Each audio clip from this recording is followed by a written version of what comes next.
Right about here, ladies and gentlemen, I want you to get yourself and your soul together. Are you ready?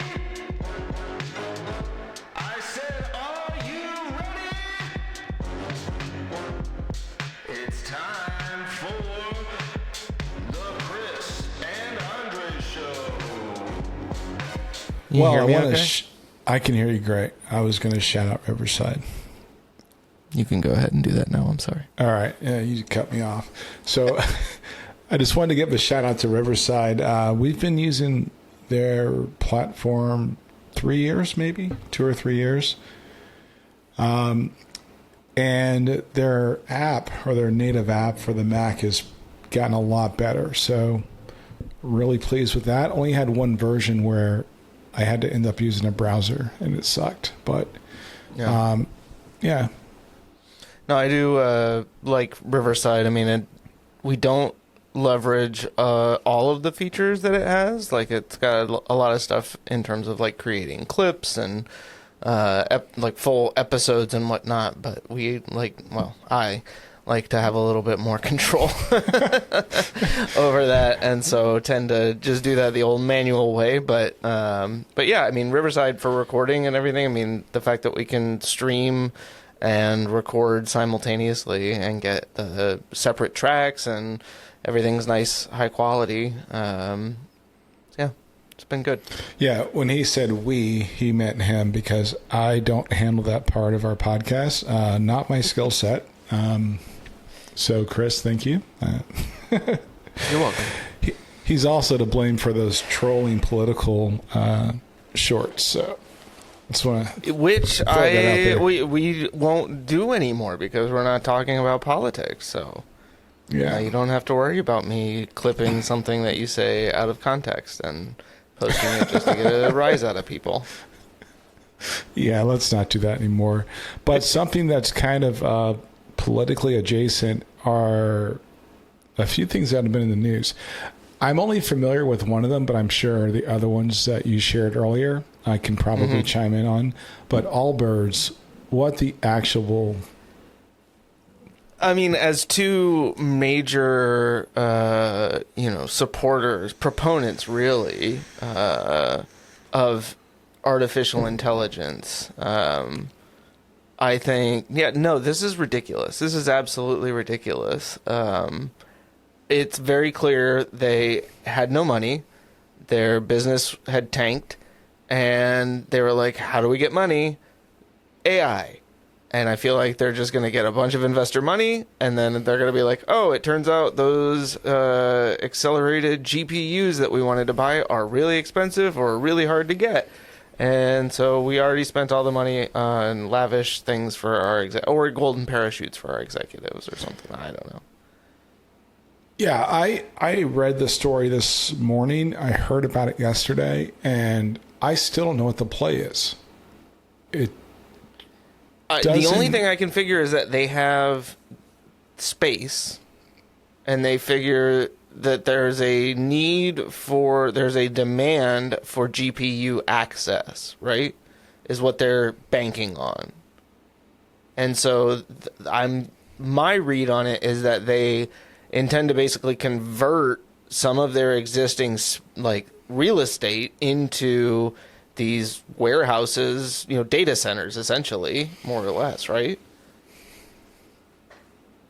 Sure, but why you would trust play. a footwear company to know how to shift into accelerated GPUs? I don't know. Beyond me, right? Yeah, I'm with you in that we were sitting here yesterday because Allbirds was, I guess, no longer probably a customer of ours, and the reps, my sales reps were all here this week, and we were talking yesterday. One of them was like, Allbirds is becoming an AI company, and I was like, wait, like Allbirds, the footwear company, like our customer? And he was like, yeah.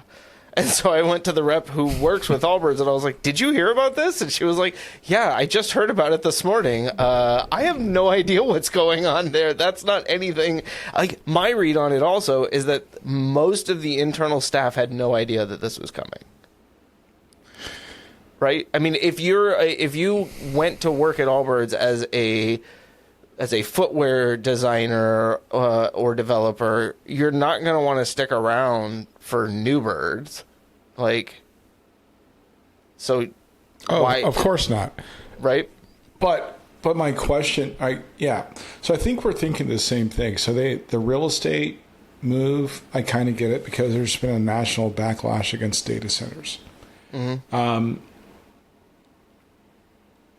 Outside of that, I don't get it.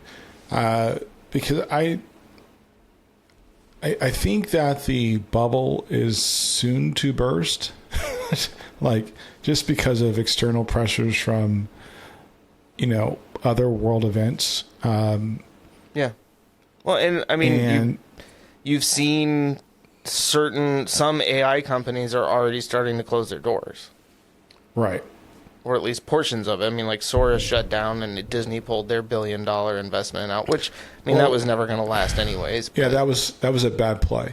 I think for me, it's like the .com bubble. In many aspects, the impact will be like the 08-09 crisis, which is its own nightmare in and of itself. And if it's true that AI companies are propping up a good chunk of the value of the market, well, that crashes. But unfortunately, like normal America will feel the pressure first. That was a mind-blowing story. When I read it, I was like, but why? Why?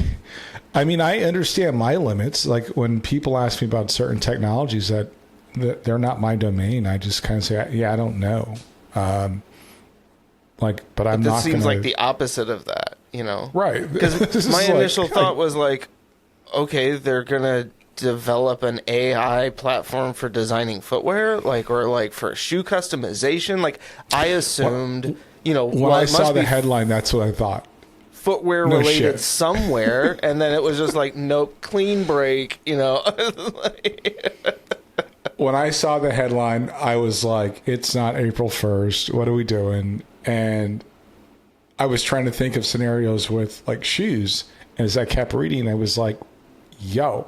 This has nothing to do with shoes. This would be like D-Zone starting a footwear company.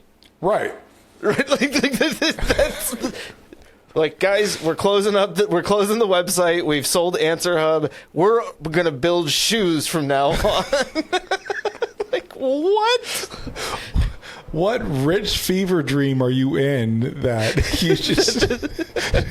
And that's where, obviously, I don't have any evidence, but you kind of get the, like, is this just a grift? Like, is this some form of like just we need money and this was the quickest way that we saw to get an influx of cash because the business had gone downhill so fast? But so what I think is like they got a lot of VC funding, and when they went public, their IPO was humongous, but their revenue dropped. I think it was 40% from like year over year or something like that. So it was pretty dramatic. Yeah. So depending on what type of deals they had, it could be a panic move. I don't know. That's why I am not pro VC funding for most things, myself included, because you don't know the deal. No. And if your burn rate is so high and you're not able to keep up like revenue and profit, you could get screwed. You could get sued. I mean, that seems like the more likely scenario for a lot of VC, because so often they come in when they haven't achieved that high level of revenue yet. And it's, it's the like hype. We got to, we got to spend money to make money kind of thing. And it's like, but yeah, eventually you actually do have to make money. Like, you can't just spend money to spend money. Right. But that's part of our stupidity with this whole thing, where it's like we don't create companies to create companies. We create companies with an exit strategy. Yeah, we're not creating companies to create jobs, right? We're creating companies so that we can build, and not we, but like so that you can build your own personal recognition. You, Andre. See, I changed it from we to you. No, but it's like, it's all about, well, look what I did, and put what I can put on my resume on LinkedIn or whatever, or make it sound snappy when I'm hanging out at, Well, there is the whole 30 under 30 curse. So that's a whole nother subject, but a lot of those companies just fizzle out. It's not a good look as far as like economic stability for our country. It's just not a good look. We talked about it last time that, like AI right now, as if.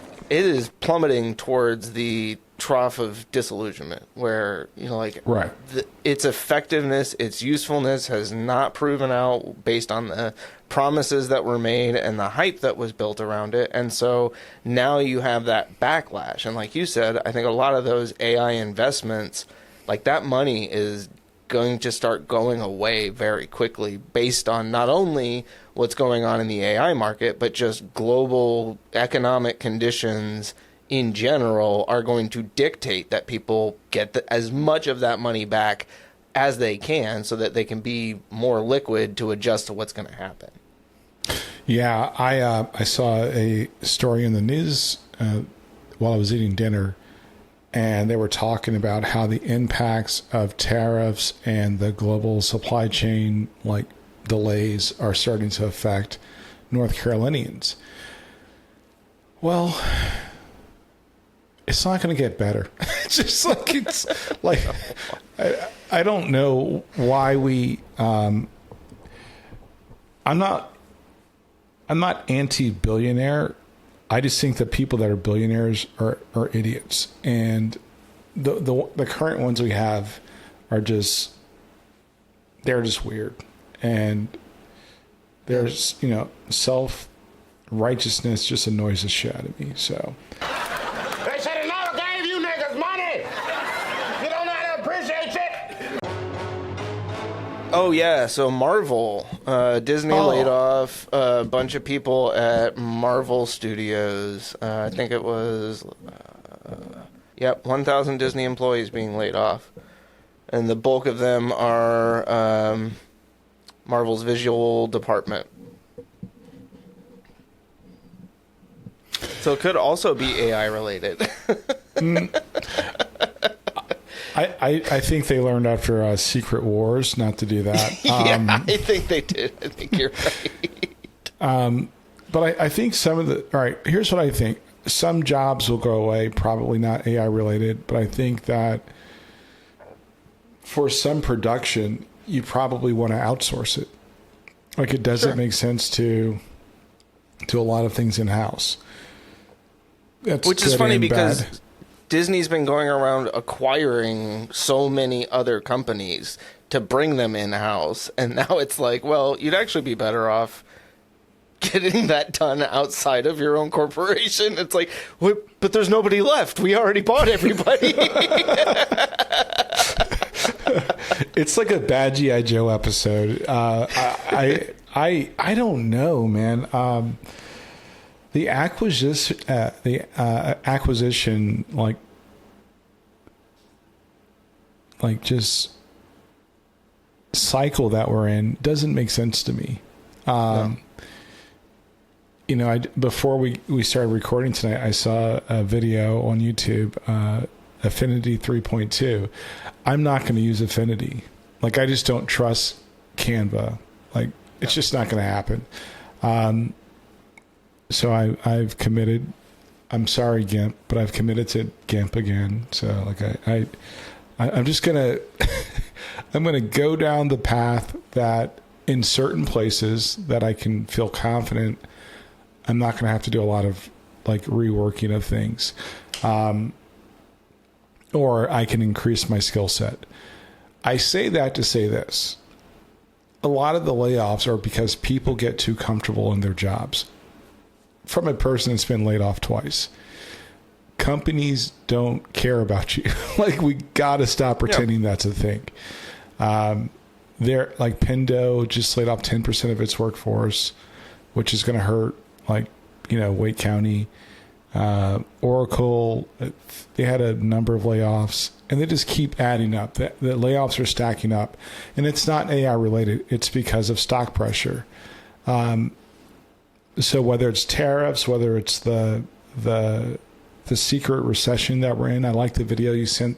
Unemployment is around 4%. Job growth appears to be strong on the surface, and the GDP is still growing. But if this is true, why does it feel like everything is falling apart? And that's because the recession isn't coming. It's already here. The data just hasn't caught up yet. Because I think we've been in a recession since like COVID, to be honest with you.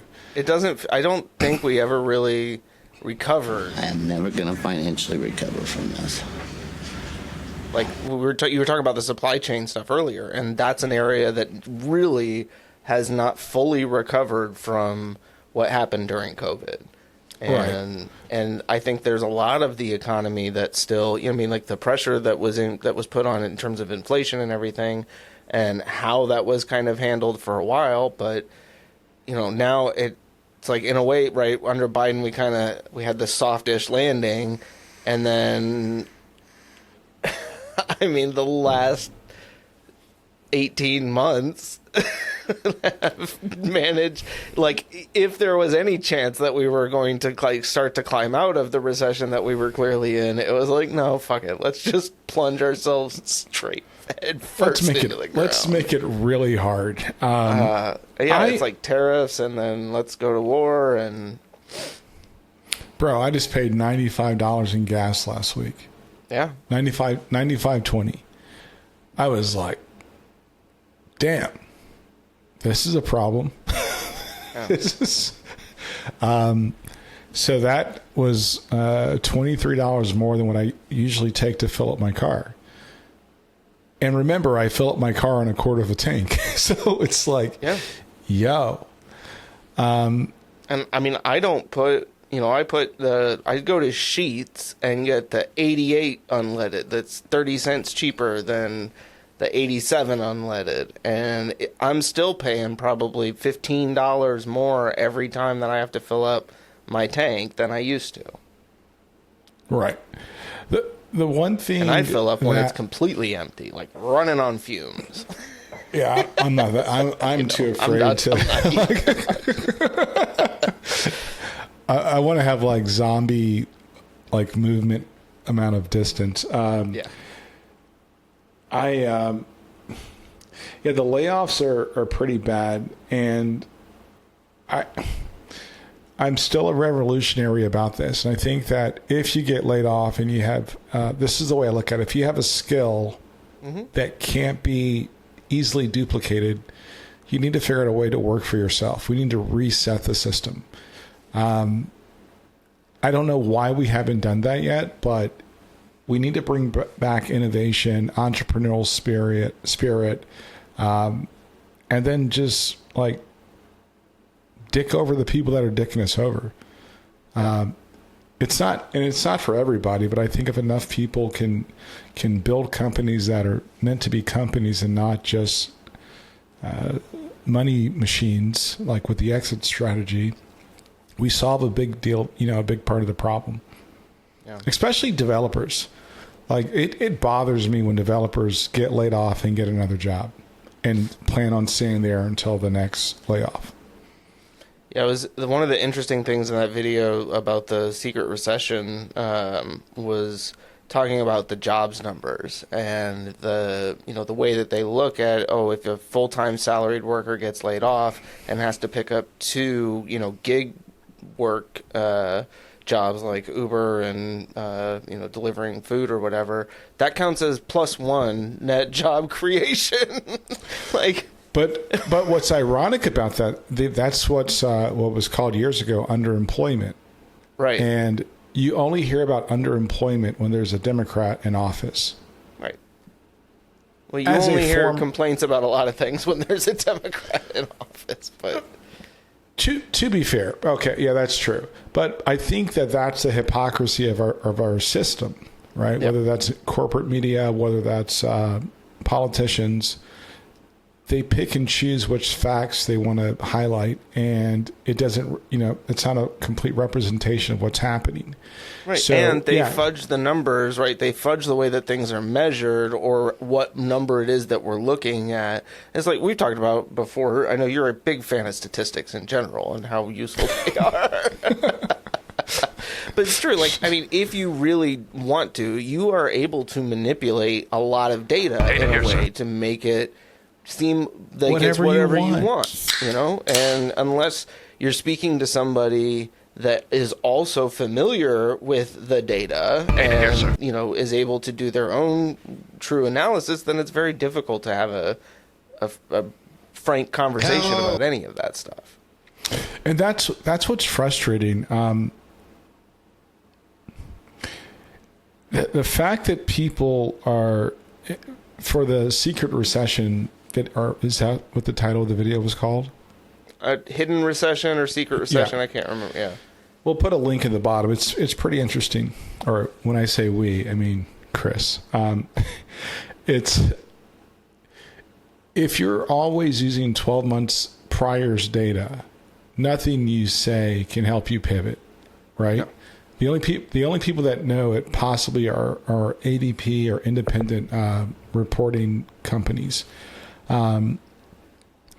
But the underemployment is bad.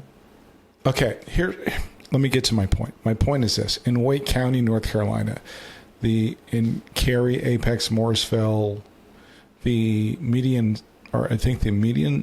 salary is like 6 figures. So let's say, just for simple math, 115 to 120, right? Now let's do the other 90 or 99 counties. The only one that comes close is Charlotte in Mecklenburg County. Yep. That's it. I just saw a mayor in Fayetteville, thinking about wanting to get a data center approved because less than 10% of the population makes 6 figures, and they're going to bring in new jobs. And I'm like, well, this guy is highly unqualified to be the mayor of your town, and you should definitely vote him out of office because there is a higher chance they're going to import those jobs and not really impact raising the average income in Fayetteville. So he's underqualified to be the mayor of Fayetteville.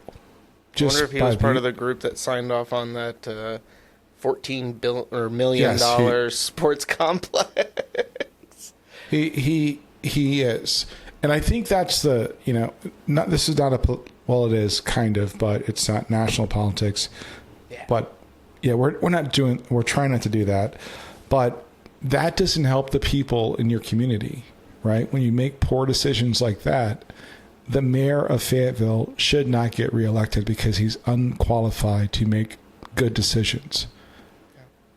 Like Apple is building a campus in RTP with the promise of bringing jobs. Well, they're going to bring jobs because that campus is not going to be your typical Apple campus.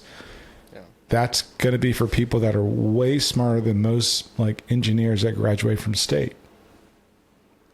It's not going to be a first year job. You have to probably have a PhD. It's not going to do what people think it. I mean, it'll bring some recognition, blah, blah, all those cool things, but you're not going to uplift any percentage of this population. They're going to be transplants. And even if you did, it would be a shuffling up, right, not like a leap, right? Which, I mean, the shuffle would be nice to get, but still, yeah, you're limited in what you're going to get out of that, especially when you look at what you've given up to get it. Right. Like the tax breaks and everything that they've given to them, and they haven't even hired job one. It makes me so angry. That's why we don't talk about politics. That's one reason, yeah. Yeah, that's one reason. But the topic of layoffs is it's happening, and we constantly talk about it. It's like these companies don't care about you. And I know it's hard to say, even if you like or even love your job, you are like expendable. Like that is a fact of life. Yeah, and I think far too often, I don't know, maybe not, because I feel like, my generation and like the generation after me, there was a lot of like the job hopping for titles and promotions and pay raises and all of that. And so you guys made it worse. Yeah, oh yeah, no, totally. But I think, there's not that same sense of loyalty in necessarily, and I know that's not like homogenous across the entire generation, but I don't know. I mean, like, I think personally, right, like I've been fortunate enough to stay, I think at least like 3 years at all but one of the jobs that I've had. And I mean, I was at D-Zone for 7.5 years. I've been at this job for almost 7 years. I was at Galaxy Cinema for 3.5, 4 years, something like that. So, but I think you're right in that, like, at the end of the day, I never had any misconception that organization or like the company itself cared about me in a way that would exceed their need to make money, right? Or their reason for being in business. Right. That, like, at the end of the day, if I fucked up enough, they were going to get rid of me. Or if it was, if it was convenient or what made the most financial sense for them. But I think I agree with what you're saying, but I watch videos of people that have just gotten recently laid off, and there's no rhyme or reason to it. Right. There's a hint that the supposed AI layoffs are, like, companies are regretting it because it's half baked tech. Like, seriously, like, the wow factor is not there. But if I were in that position, I would be making a plan to not work for somebody the rest of my life. Yeah. Plain and simple. And there's enough demand out there, right? That you can do that. And it's not, it's not easy necessarily. And it's not for everybody. Yeah. But there's enough people that I think find themselves in that position and immediately are like, well, what am I going to do? I have to go get another job somewhere else. And then, especially in this market, when there aren't that many people that are hiring, what are you supposed to do, right? I mean, again, you're going to go get multiple gig work like situations to support your family and whatever else it is that you need to do. I hate it for those people when they find themselves in that position, but if you're spending that much time doing the gig work, like, figure out how you set just a little bit of that time aside to build something, And I get that it's not for everybody. Like, I don't want to ignore that fact, but if enough people like that it was for were able to, like, if we were to build a brand new, like, string of companies out of this impending disaster, we would be okay. Like, I think we would be okay. I saw this thing. It's kind of related. That it's two parts. One, the Pentagon is asking car manufacturers to make weapons now, which is so World War II. And secondly, a executive at, I believe it was Ford, said that they didn't want to let Chinese vehicles into the U.S. because they would drive the prices down. And I was like, well, that's very anti-capitalist. Yeah. So communism or socialism for me, but not for thee. right. So for me, it's like I look at like the factors that I care about in the economy, and I think if we have like a public recession, it's going to be bad for a lot of people. Like for a lot of people. Yeah, I mean, I'm not a financial analyst, so I'm not going to pretend like I can foresee exactly what's going to happen, but I would not be surprised if this go around is significantly worse than what we went through in '08. I think there's Whoa.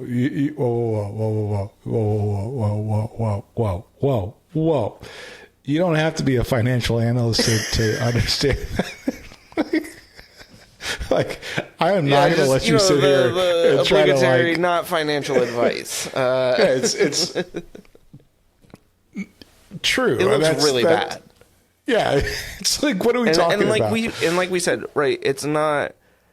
This is not something that's going to happen. This is something that is already happening and has been happening for some time now.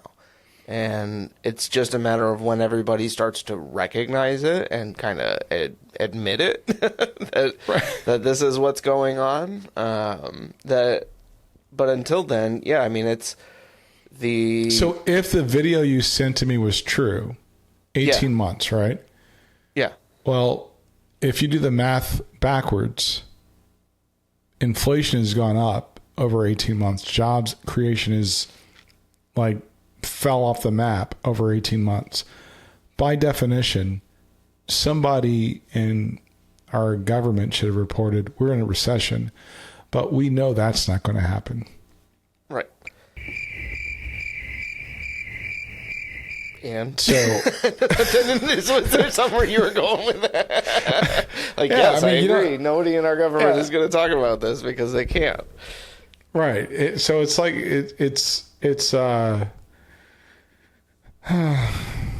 yeah, it's depressing, is what it is in some ways. I mean, or at least just like it's frustrating to sit here and watch people just drive this right off a cliff when we were already like teetering on the edge to begin with. Right.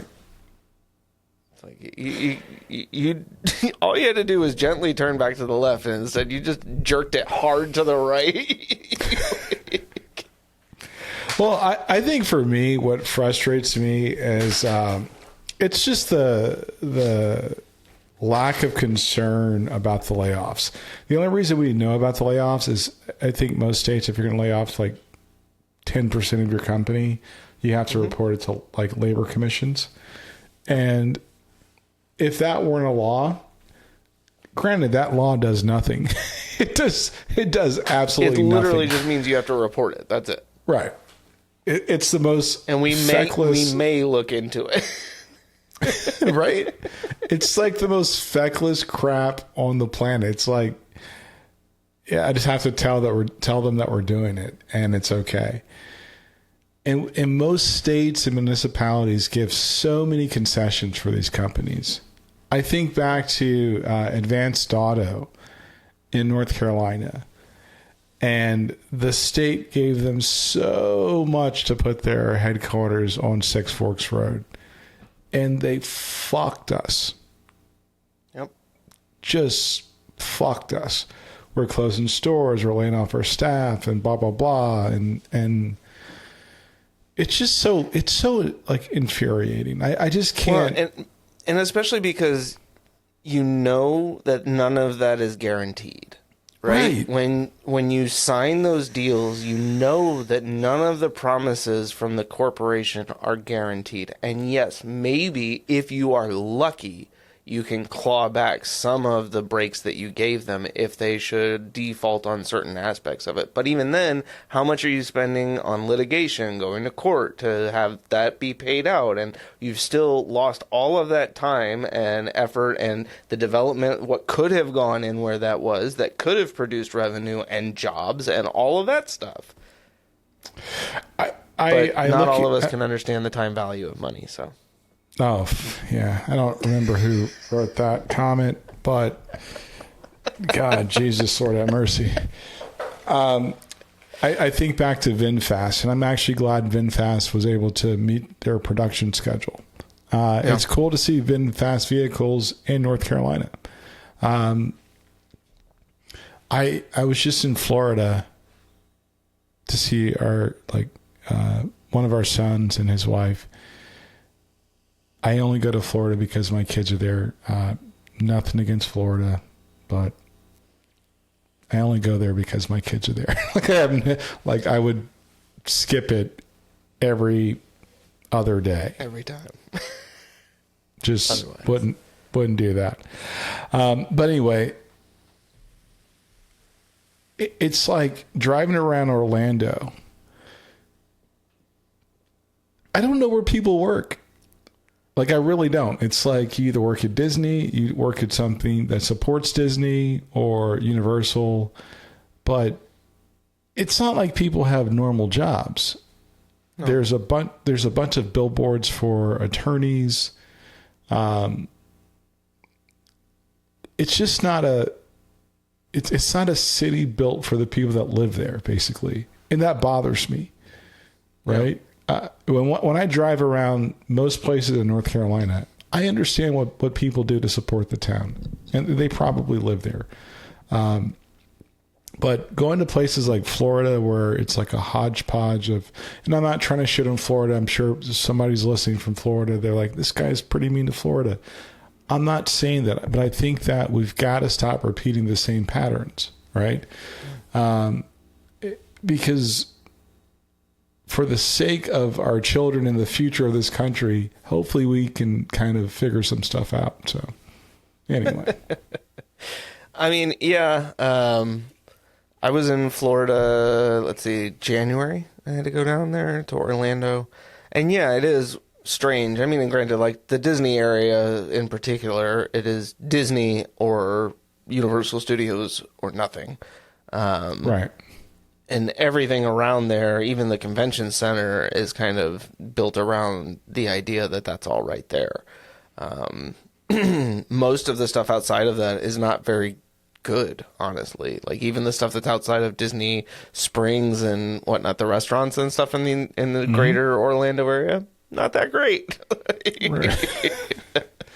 And so yeah, like it just. Even I remember a few years ago when we went to Disney World, we stayed in an Airbnb, and it was one of those neighborhoods where they had, like, the HOA had gotten together to ban Airbnbs and short-term rentals because that had become a huge portion of the whole, like, neighborhood, basically. And when we got there, the instructions were like, tell them that you are just coming to visit a friend and that you're going to stay, but not for the whole night.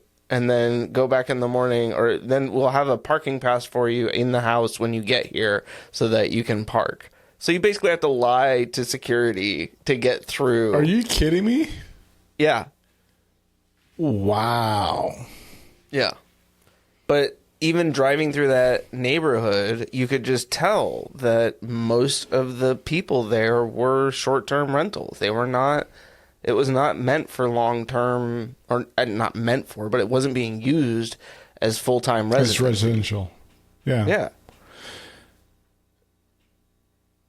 That sounds about right. Wow. I have nothing for that. Go Florida. Go Florida. Oh. Wow. Yeah. Yeah, so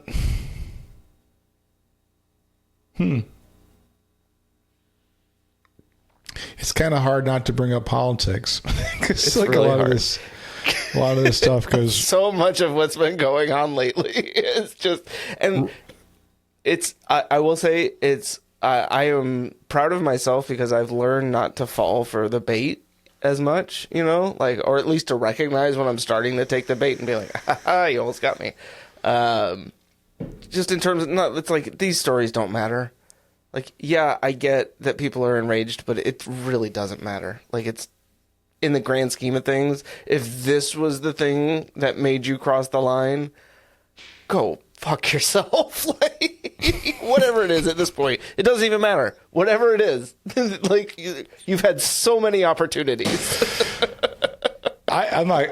There's so many things to riff on, but it's not. You're right. I think you're right. Like I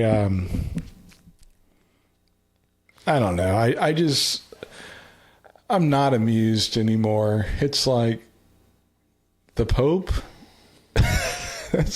That's what you're doing. Like, okay, like, yep. Whatever. So, yeah, I don't want to do it because there's so, like, we'll be here for like 6 hours. And but you know what we could talk about? What's that? Both of our schools hired new basketball coaches. Yeah, and apparently it's not going over so well. Paying this guy $50 million in Chapel Hill. Yeah. I mean, I will say, so we hired Justin Gainey, a former NC State player. I was not wanting to go the former player route because I feel like that just doesn't usually work out. But Justin seems like he's been, doing a lot of, he's learned a lot. He's been in a lot of good positions. Hasn't been a head coach before, but at this point, honestly, like, does it matter? Go for it. Go for it, man. Like, I hope he fucking succeeds. Mark Malone or Mike Malone? Malone at UNC. I did not see that one coming. That was way out of left field. He was the head coach when the Denver Nuggets won the championship, and right. With Carmelo Anthony there, so that kind of made me soften up a little bit. And I was like, I'm not. I thought it was when Jokic? Oh shit, it was.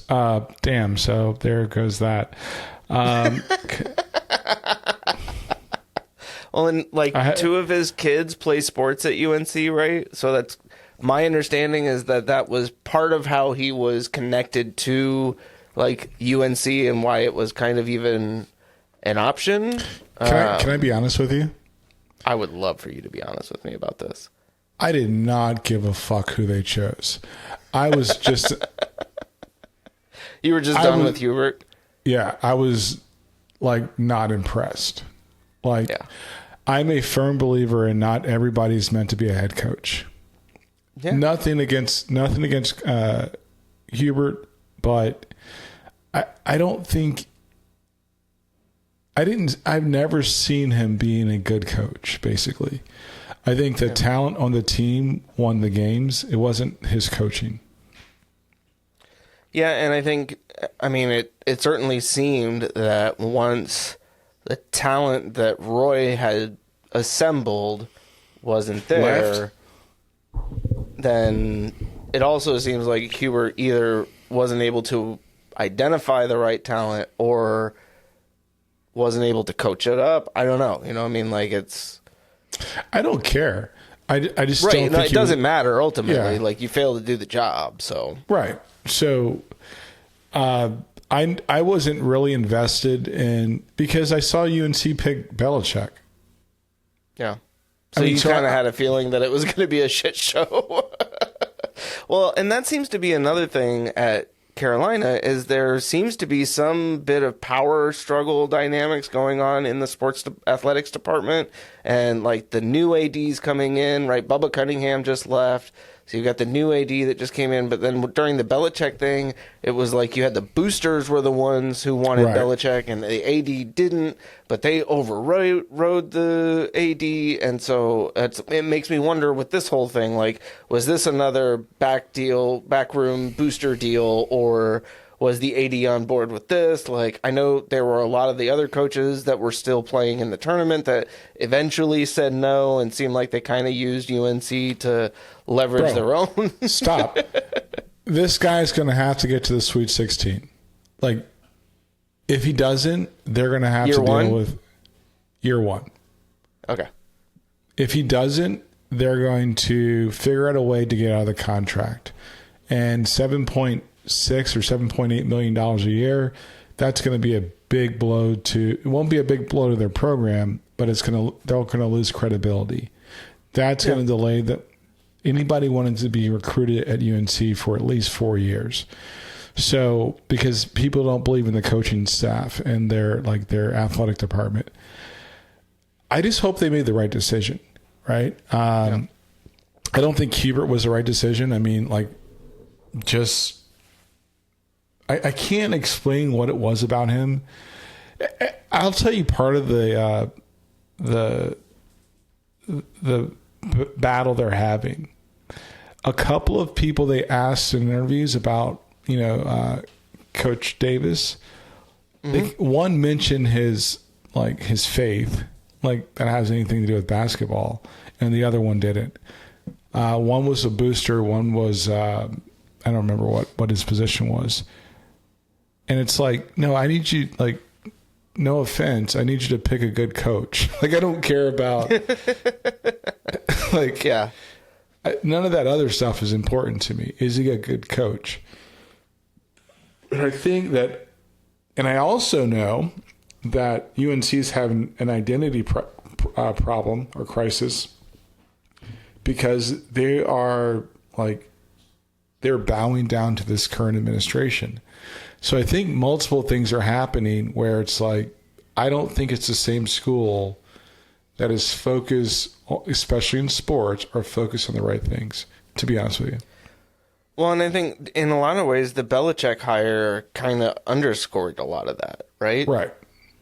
Because that's not a Carolina hire. That's not a UNC hire. No, that's some school that's trying to make a big splash, right? Like that wants instant credibility for their football program. And UNC has always had credibility in the football program. They just haven't been able to quite get over. I mean, like games. What was it, Larry? Dude, it doesn't ever since you guys have had good teams at times, and I mean, you had the 11-1 season. Like there have been opportunities, you just couldn't quite get over the hump. I mean, it happens. Like football's hard. Right, but Bill Belichick, who can't win without his star quarterback and his all-American superstar big giant of a tight end, or his speedy wide receivers, is not the best. Is not the best coach, like hands down. For me, it also seemed like with Belichick that he early on identified some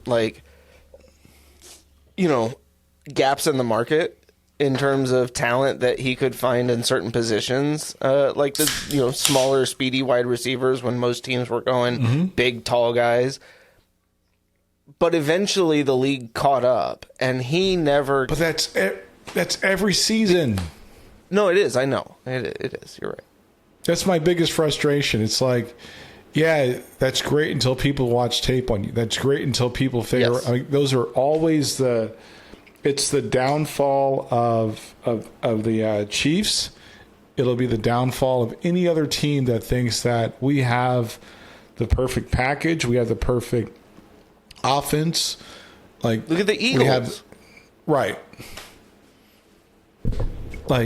Shit. I get frustrated. It's like, no, that worked out great. What are you going to do next season? And they try to do the same shit from last season. Yeah. And screw it. New England does not beat the Broncos without the snow. I just want to throw that out. No, 100%. 100%. Oh. The New England had no business being in the Super Bowl. Let's be honest, right? Fuck. Denver wins the Super Bowl.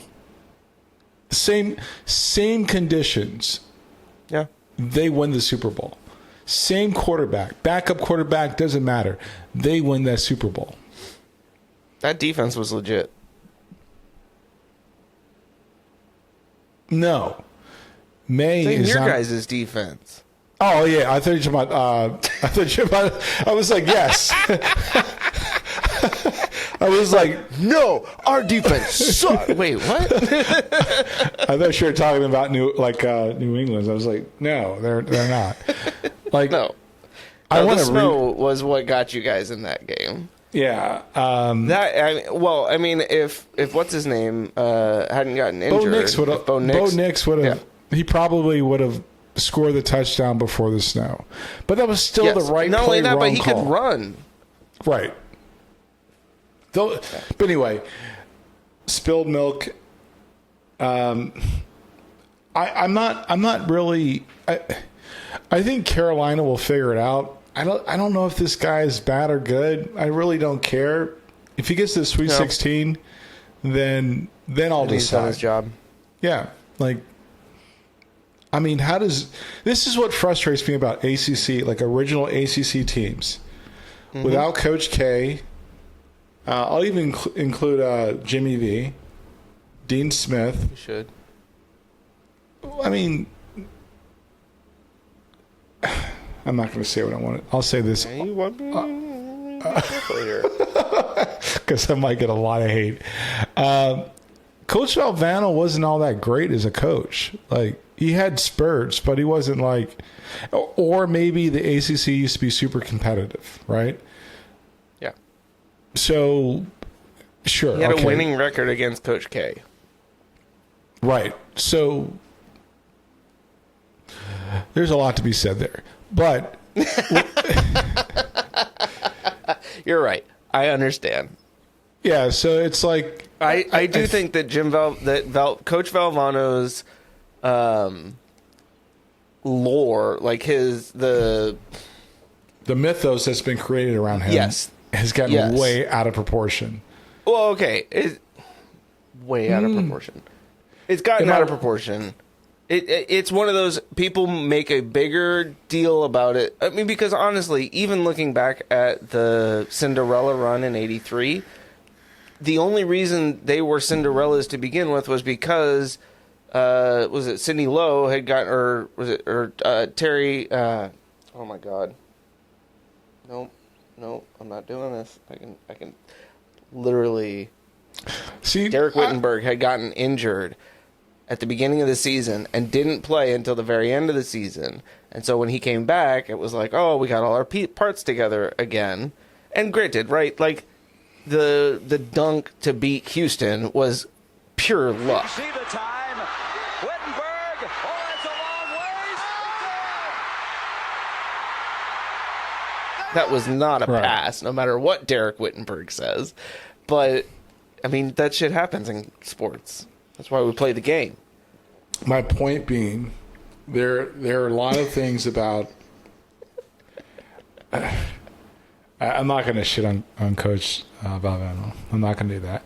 But I will say that that's a different era, and I think that part of the ACC's problem now is that it's not the ACC, and I don't know how they're recruiting, to be quite fair.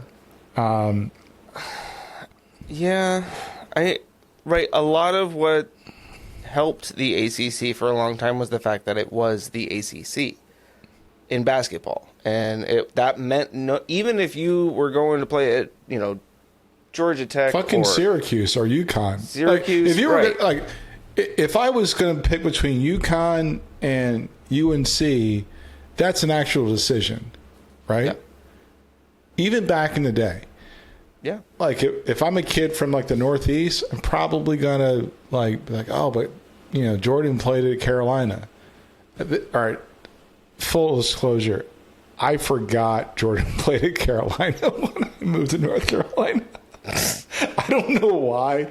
It's probably because my family wasn't into college basketball, but I probably would just shit all over Carolina. I would probably be a State fan just because.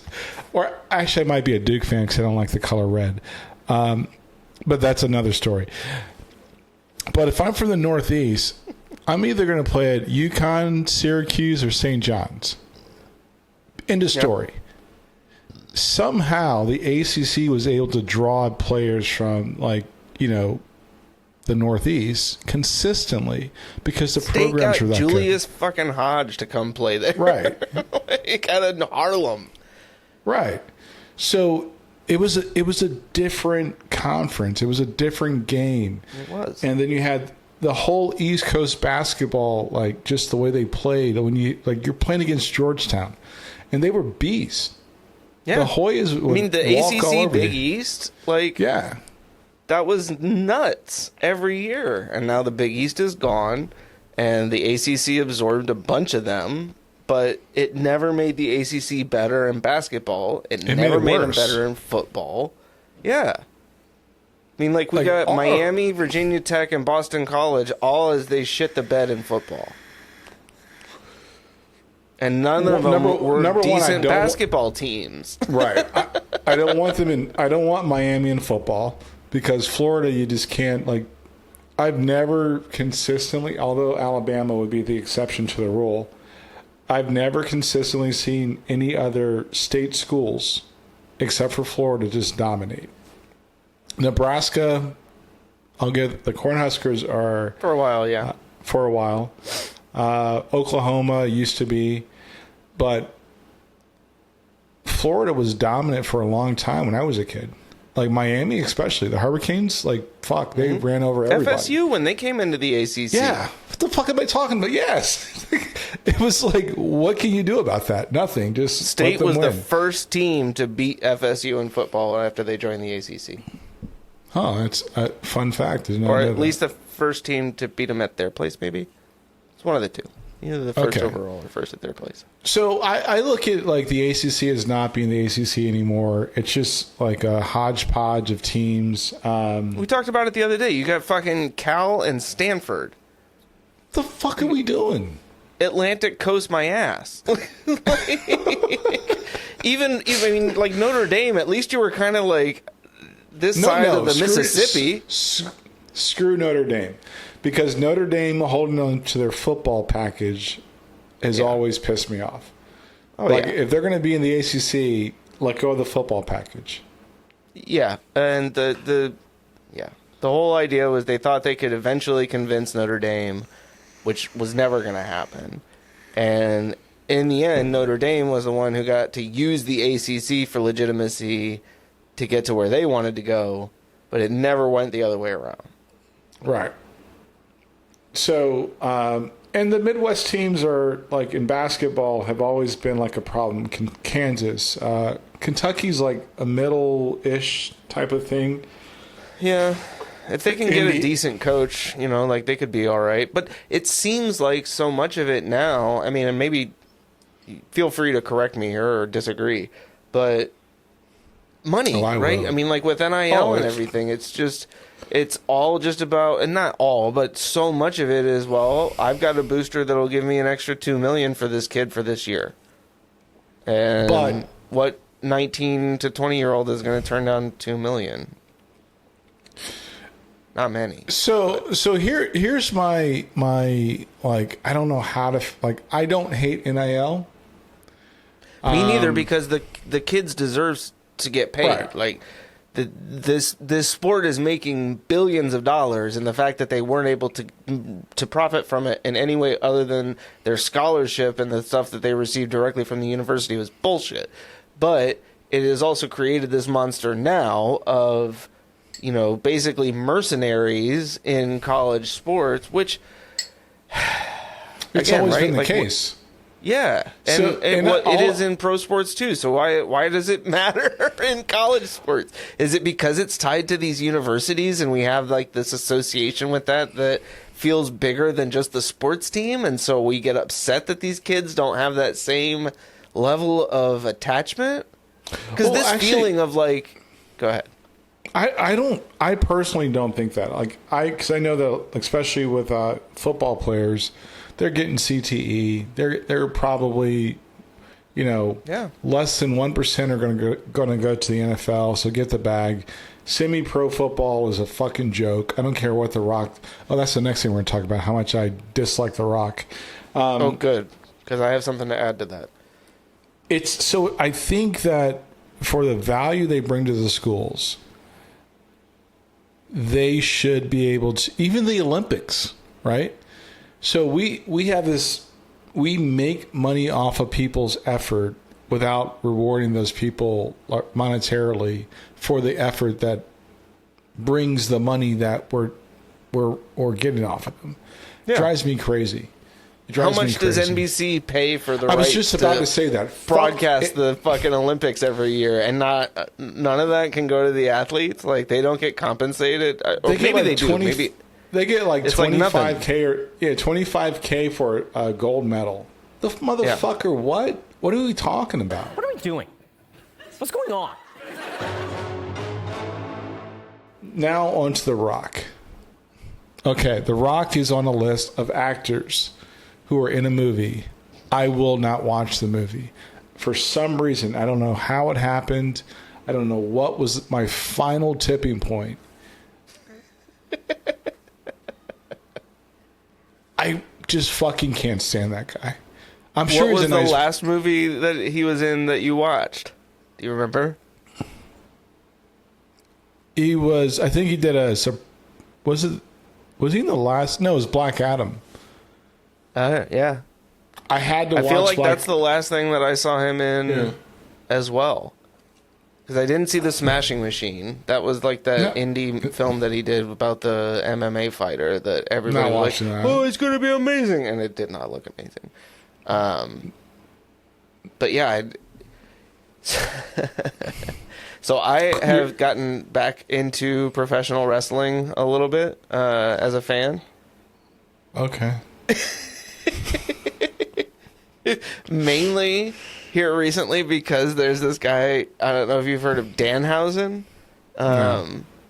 So he's this tiny little guy who wears like silly kind of Kiss makeup. It's more like vampire-y kind of, and he used to wrestle in AEW, but WWE signed him. He had this horrible debut at Survivor Series where he came out of this like giant crate that had been sitting there for 2 weeks, and now he's probably all that shit's fake. Yes, I do, 100%. Okay. But this dude is fucking hilarious, and that's the funny part about it is that his whole thing is he curses people, and then bad things happen to them like in their matches with him. And that's how he wins. Like, he's not a good wrestler or anything. But I love you, bro. But you're like, I swear to God, I had to get a Danhausen shirt.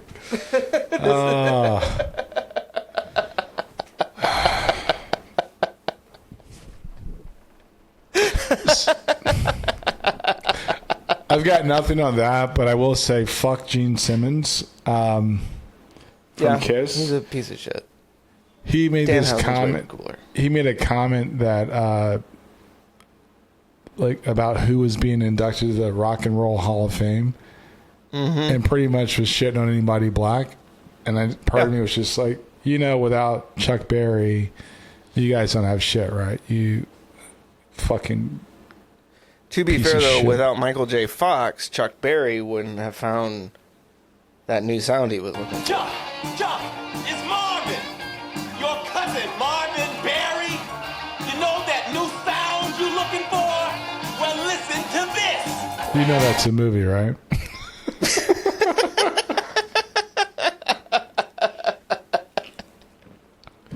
Fuck that shit, man. I'm not. Without B.B. King, there's no rock and roll. Without Chuck Berry, there's no rock and roll. Elvis was a culture vulture. He was the first Justin Timberlake. Big time. So, who else? Sylvester Stallone. Does that mean Justin Timberlake's going to die on the toilet, too? Possibly. I mean, probably. Apparently, I mean, dude's got like some type of drug problem. Speaking of drug problems, Tiger Woods, man. Man, leave that nigga alone, man. Shit. Okay. Like, Dude can't hire a driver at this point. Look. First of all, I am not a big like. I'm passing him bail because I think he's just in a reckless part of his life, right? I understand that. You're right. He bought into the. This is what I think Tiger Woods' problem is. He bought into the acceptance lie, and then when people threw him away, i.e., Nike and like everybody else, because whatever happened with him and his ex-wife, yeah, like he didn't know how to. I think he just crashed out. Like seriously, I don't have any ill will towards him. I'm not like saying, "Oh, free Tiger." No, fuck that guy for that. But free Tiger, is that a thing people are saying? I don't know, man. Hashtag free Tiger. but I kind of blame it on his parents, though, man. Like they figure out a way to get the bag off this kid. He was very devoted to his parents, and I don't think he ever knew how to like be himself. And so, yeah, this motherfucker is like drugged out. I mean, he's gonna be a casualty to the acceptance disease, and he's got 2 kids. Hopefully they turn out to be good people. Yeah. No, I mean that's a really good point. So I'm not gonna let you like shit on you're homie right. like that. You're right. That should be a clip. Yeah, but I'm the one that edited this shit together. I'm not going to make me look like an asshole. What do you? I mean, but seriously, you ever look at it that way? Think like Tiger and I, we're close to the same age, and like I look at like just his history of like his pop showboating him, and like part of me is like, yo, they're trying to get paid, yo, and. I remember when Tiger was first kind of becoming big when he like as a junior golfer and stuff like that. And my dad was like, "That's what you need to do. You need to go play golf." Like, can you imagine getting to play golf, getting paid millions of dollars to play golf every day? I'm not very good at golf. but you see, thank goodness. You see my point though, right? Yes, absolutely. I was not good at golf, and my dad was not like I'm going to push you beyond, what you want to do sort of thing. But there was definitely the like, hey, the pressure, right? Yeah, there was an element of pressure. My old man used to make me play baseball like that. It's kind of like I think subconsciously as I got older and I was good at sports. I didn't want to play sports all that much because it wasn't fun anymore. Like if I was too good, it became like a job, Yeah. Who wants to do fucking baseball drills for 3 hours? Fucking nobody, said I. Even in football, I was a good quarterback because I was good at baseball. It wasn't because like I was, I could still run. I knew how to throw a ball. I could, my vision was pretty good. So it was kind of a blessing I didn't make the team. I would have probably done anything just for my dad's approval. And that's sad to admit it, like almost 50. So I can imagine, like me personally, I can see myself in a Tiger Woods. What does that look like? Yeah. Looks like you're fucking flipping over a car like on fucking drugs. We talked about this before, like, with my kids, like when they were like, I'm done with sports. Part of me wanted them to go, but the bigger, better part of me was like, no, I understand, right? Because that's a bad cycle. So you don't want your kids feeling like they're doing that for you. Right. Like if that's something that they're passionate about, then, and that's where I try to be with my kids. Like my oldest, when she was real little, it was like, hey, do you want to try soccer? Do you want to try basketball? And it was yes, and then it was 2 seasons of each, and then it was, I don't think I want to do that anymore. And there was one, she did ballet at one point, and had been asking and went to ballet, and then like couple of months or 3 or 4 months into it was like, I don't want to do this anymore. And I was like, okay, but we need to finish like this season. After that, you don't have to do this anymore. But like, you made a commitment to do this and you're going to see that through. But then if you don't want to do this anymore, we'll go find something else you want to do. I did the same thing with my daughter in karate. I was like, once you, like, she wanted to be a black belt. And it's like, you got to get the black belt and then you can make the decision then. She went to black belt, went to nationals again, you know, won a championship. And then she called it. But you better believe, like, you know, part of me, like, there are always bits and parts of you that, like, you live vicariously through your kids. My hyper competitive nature, it comes from a bad place. It's not because, like, I like to win because winning's cool. It's because I'm, like, looking for my old man's approval. And that's not healthy. Like you had to win. Yeah. So I played hurt. I played injured. I played, like, in excruciating pain. And my knees fucked up to this day because, like, I never told my parents that, you know, I think something's broken. Like, so. Oh, man. Thank God it healed, but good I do. Lord. I remember the conversation that we had. It was like one of the first 10 episodes, I think, of the Chris and Andre show. And I think, you know, one of your kids was telling you, like, I'm tired of being hurt. Like, I'm tired of being in pain all the time and getting hurt. Like, this just isn't enjoyable for me anymore. And right. Yeah. Yeah. And my son had 2 full ride offers to, you know, for college, one in football and one in lacrosse. And he was just like, I don't want to do it anymore. I was like, okay. But like, whipping out that checkbook, fine. I see how it is. Some bullshit. Yeah. You're going to pay me back when I retire. So, but those things are, I mean, those are the parts of being a parent that you kind of have to like recognize, you know, like, yeah. Even my dad, he was an athlete. He played basketball for the Air Force, and this is back when they would, on the Olympic team, they would have like service members or college students like make the team for the Olympics. And he got hurt, had to get knee surgery, and never played basketball again. And I know that fucking bothered him because he's really good at basketball. It's probably why he made me and my brothers like fucking be really, really good at sports. Bro, I could probably catch a ball 20 feet off first base, get to first base, get the tag out, and throw the ball to second or third in a motion when I was younger. Like, I can't do it now because I'm like physically not able to do that. But like, those are the type of drills he would like make us do. He would throw the ball like 10 feet beyond, you know, first base. You have to grab the ball, tag out, and get it to whatever base he called. And I got to a point where I could do it without even thinking of, like, I knew the angle I had to throw it by the time my fucking right or left foot hit the damn bag. That ain't healthy. It's just not. Well, and I think there's an element of like, is that what you, like, in your ideal scenario, is that what you wanted to be doing?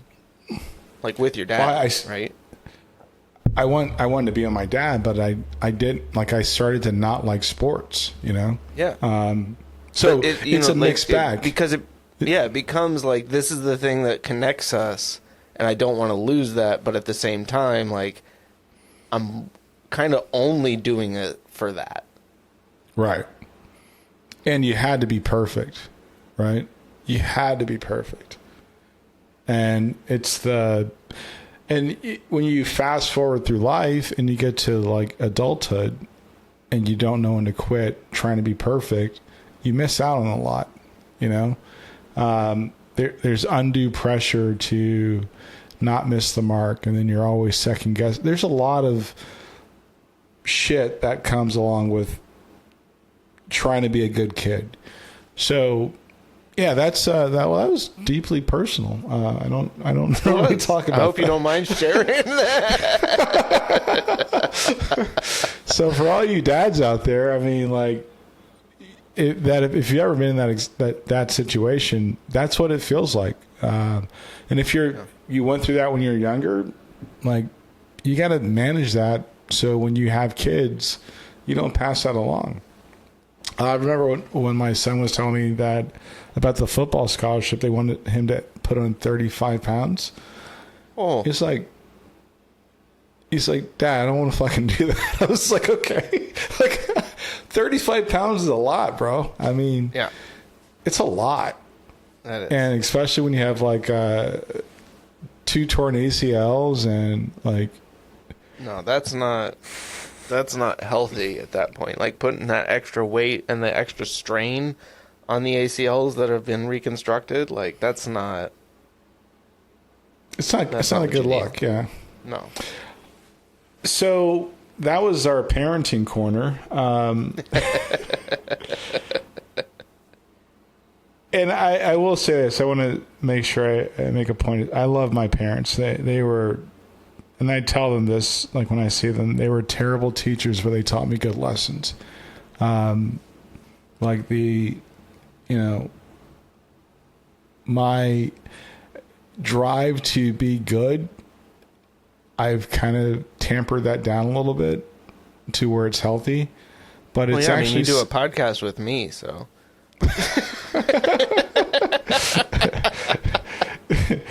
So, like, case in point, I hate being late, because if you were late when I was a kid, good Lord, your life was over.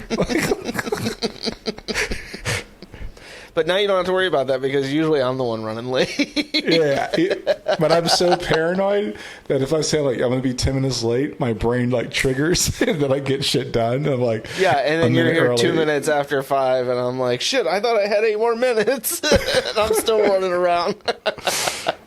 Yeah, but, again, they were terrible teachers, but they taught me good lessons. And so Mom and Dad, I love you for that. I really appreciate it. I know you guys aren't going to listen to it, but at least I can tell the people that listen that I love my parents. I'm very critical of my parents. I tell them the stuff to their face now because they're old. So when my dad was younger, he's like at least 6'3", 6'4", like a solid 270, 280. That's a big dude, man. Mm-hmm. Like, I was like scared. Not scared like in a bad way, but I remember one day I was 16 and I was like, I can take him. And then my brain like said, what are you thinking? He's going to kill you. This does not end well for you, Andre. My brain was like, I know you're not good at math, but remember that physics class you took? like For every force, there is an equal but opposite reaction. Like, I need you to, my brain was like, I need you to, like, let that shit Catch click up in, here. bro. But I really thought, I was like, yo, I could take him. I'm like, and my brain was like, bro, that's a bad play. That's a very bad play. That sounds very poorly. So everybody, thanks for listening to us, hanging out with us. Chris, it's good to record again, man. It's good to, like, I need to talk to my people. I need to be, like, have people in my circle, and helps me to process stuff and stay sane. So that's the other reason why we do this. Not just because there's cool stuff to talk about, but as I tell my kids, like, your mom and I are great, but you have to have people around you that you can be vulnerable with and like, check your shit on. And Chris is one of those people in my very small circle. And it doesn't have to be like 20 people. It can be like, I have 3 people I talk to. It's like, I was going to say, I think that's where I'm at. Yeah. So, yeah, I was very fortunate. I got to go last week. Before I went up to Portland for a trade show, I got to go to California to visit a customer. And my buddy Mike, who was my next door neighbor, he's 8 years older than me. When I was growing up there in Northern California, and he was like my babysitter, but also my older brother. He still lives there, and so every time I get to go back to Sacramento now, I grab lunch with him. Or get to hang out, and it was really great to get to hang out with him for a while because you and I hadn't gotten a chance to do this, but I was very excited to be able to get back to recording, and it's always nice to get to hang out and just get the stuff that's on our minds out, other than national politics. But it is, I think it's one of those things, right? We spend a lot of time inside our own heads, and it's easy to feel like you're the only person going through this stuff or that has these types of thoughts and feelings. And it's really great to have somebody that you can trust to be able to share those thoughts with. And like you said, like, check some of these things. Am I crazy? Like, what is going on here? Am I seeing things right? And that's always been one of my favorite things about my conversations with you, is that, the relationship that we have, we both of us, I think, feel very comfortable being honest with each other about what we see, and how each other is responding to things, and being able to give constructive feedback and figure out, like, how do we all navigate this stuff better? And that's part of why we record these and share these now, is because we're hoping that there are other people out there that find these conversations useful in that way too. And if you don't, you can always skip ahead. Fuck you. No. So I saw who was it? Heavy Spoilers. He did a video about Invincible's the last episode. And there was a spoiler. No, it was The Boys. And he goes, spoilers are coming on. And he's a Brit. And he goes, and if you don't want to watch the spoilers, then go fuck off. And I was like, yo, that's kind of got to the point there, bro. I respect that, but then he goes, I'm sorry, but you can still fuck off. I was like, but you can still fuck off. So anyway, love that. We appreciate you guys hanging out with us. Always, you can find more of our stuff. We write stuff on our blog at chrisandandreshow.com. And if the audio version is everywhere: Spotify, Apple Music, Google Podcasts, which is now YouTube Podcast. What am I missing? They're there. It's there. Pandora. We put our stuff out there. If you like it, we really appreciate it. Somebody said our email's not working in a previous email. If that's true, like, leave us a comment down below. Somewhere down there. How did they email us if our email wasn't working? I don't know, dude. There's a form. You can always reach out to us on the form on our website also. And I that's the part I do. He does all the pretty stuff. I do all the super nerdy stuff. But as always, you know the difference between you and me? I make this look good. Wow. Somebody is really feeling themselves.